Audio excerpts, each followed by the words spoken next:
इधर महाराज पृथ्वीराज ने कन्नौज के राजा जयचंद की बेटी संयोगिता का हरण करके उससे शादी कर ली थी। तभी से राजा जयचंद पृथ्वीराज के दुश्मन बन चुके थे और जब पृथ्वीराज ने महोबा पर चढ़ाई की तब राजा परमाल भी पृथ्वीराज के दुश्मन बन गए। जैसा कि प्रचलित है कि शत्रु का शत्रु मित्र होता है।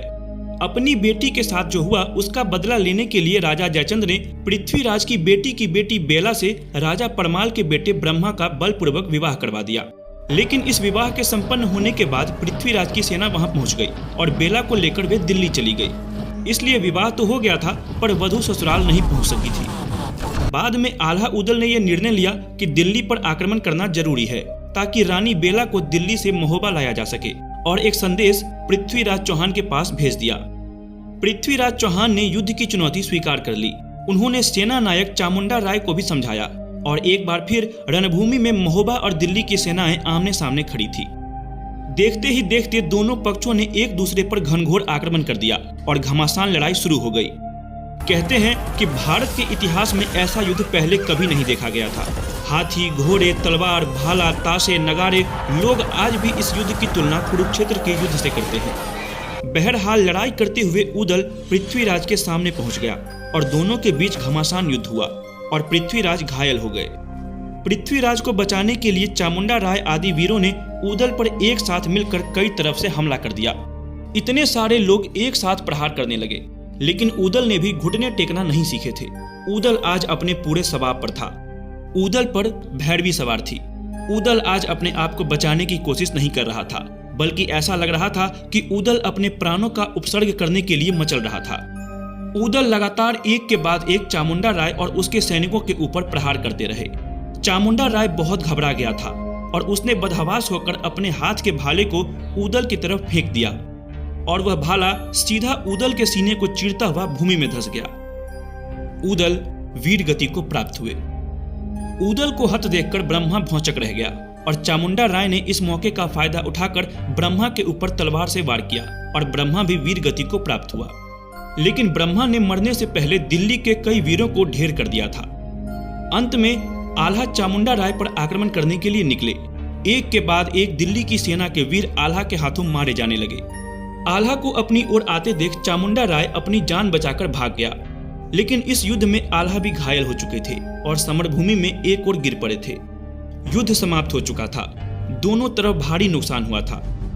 इन लाशों के ढेर में पड़े दिल्ली के सामंत संयम राय के कानों में महाराज पृथ्वीराज चौहान के कराहने की आवाज पहुंची। उसने देखा कि समरभूमि में महाराज पृथ्वीराज चौहान निशक्त पड़े हैं और उनके शरीर का मांस गिद्ध नोच नोच कर खा रहे हैं। सामंत संयम राय धीरे धीरे रेंगते हुए पृथ्वीराज चौहान के पास पहुंचे और जमीन से कटार उठाकर उन्होंने अपने शरीर के मांस को काट काट कर गिद्धों को खिलाना शुरू कर दिया और इस प्रकार स्वामी भक्त संयम राय ने अपने नरेश पृथ्वीराज चौहान को बचा लिया। कहा जाता है कि समरभूमि में पड़े आल्हा को उस समय के प्रसिद्ध संत परम गुरु बाबा गोरखनाथ अपने साथ उठाकर अपने अखाड़े में लेकर चले गए। कहा जाता है कि आल्हा ने नाथ पंथ स्वीकार कर लिया था। एक मान्यता और है कि आल्हा अपनी कुल देवी मैयर माता के बहुत बड़े भक्त थे। लोग कहते हैं कि आज भी मैयर माता के ऊपर सबसे पहला पुष्प महावीर आल्हा के द्वारा ही चढ़ाया जाता है। एक और किंवदंती के अनुसार आल्हा का संबंध द्वापर युग से जोड़ा जाता है। आल्हा को बर्बरीक का अवतार माना जाता है। बर्बरीक कौन थे? महाबली भीम के पुत्र घटोत्कच के पुत्र का नाम बर्बरीक था। जब महाभारत का युद्ध शुरू होने लगा तो भगवान श्री कृष्ण ने पांडव पक्ष के सभी योद्धाओं को पास बुलाया और उनसे पूछा कि इस भीषण युद्ध को कौन योद्धा अपने पौरुष के दम पर कितनी जल्दी समाप्त कर सकता है। तो किसी ने कहा कि 5 दिन, किसी ने कहा 10 दिन, किसी ने कहा 1 दिन। लेकिन जब घटोत्कच पुत्र बर्बरीक को बुलाया गया तो बर्बरीक ने कहा कि मैं सिर्फ एक बाण से संपूर्ण युद्ध को समाप्त कर सकता हूँ। तो भगवान कृष्ण ने बर्बरीक से पूछा कि इस युद्ध में तुम किसकी तरफ से युद्ध करोगे।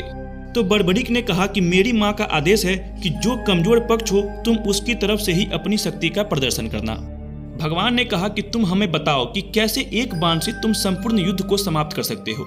बर्बरीक ने अपने धनुष की प्रत्यंजा पर सिंदूर लगाई और उन्होंने एक पेड़ की तरफ इंगित करके भगवान कृष्ण से कहा कि मैं इस प्रत्यंजा को छोड़ूंगा और इस सिंदूर की एक एक बूंद ये सारे के सारे वृक्ष के पत्तों पर आ जाएंगे। जहाँ जहाँ आप इस सिंदूर की बूंद को देखेंगे मेरा बाण उस पत्ते को छेदते हुए जाएगा। भगवान कृष्ण ने परीक्षा के लिए उस वृक्ष के एक पत्ते को अपने पैर के नीचे दबा कर रख लिया। इधर बर्बरीक ने प्रत्यंजा छोड़ी और उस वृक्ष के एक एक पत्ते पर वह चिन्ह इंकित हो गया।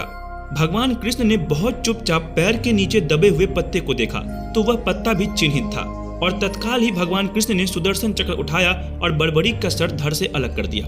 घटोत्कच रोषित हो गया, भीम दुखी हो गए। तब भगवान श्री कृष्ण ने कहा कि इसकी माँ ने कहा था कि ये असक्त की तरफ से लड़ेगा, तो यदि ये तुम्हारी तरफ से लड़ता तो दुर्योधन असक्त हो जाता, फिर ये दुर्योधन के पास चला जाता तो पांडव असक्त हो जाते, फिर ये पांडव के पास आता तो दुर्योधन असक्त हो जाता। तो इसलिए बर्बरीक के बराबरी का कोई योद्धा इस काल में नहीं है। मैं बर्बरीक को लड़ने का मौका अवश्य दूंगा, लेकिन बर्बरीक को एक युग तक इंतजार करना पड़ेगा। बर्बरीक, तुम्हारी बराबरी के योद्धा तुम्हें कलयुग में मिलेंगे। कहा जाता है कि आल्हा बर्बरीक के अवतार हैं। तो ये कहानी थी आल्हा उदल के जीवन की आखिरी लड़ाई की। अगर आप आल्हा उदल के बारे में और वीडियोस देखना चाहते हैं तो हमें कमेंट करके जरूर बताएं।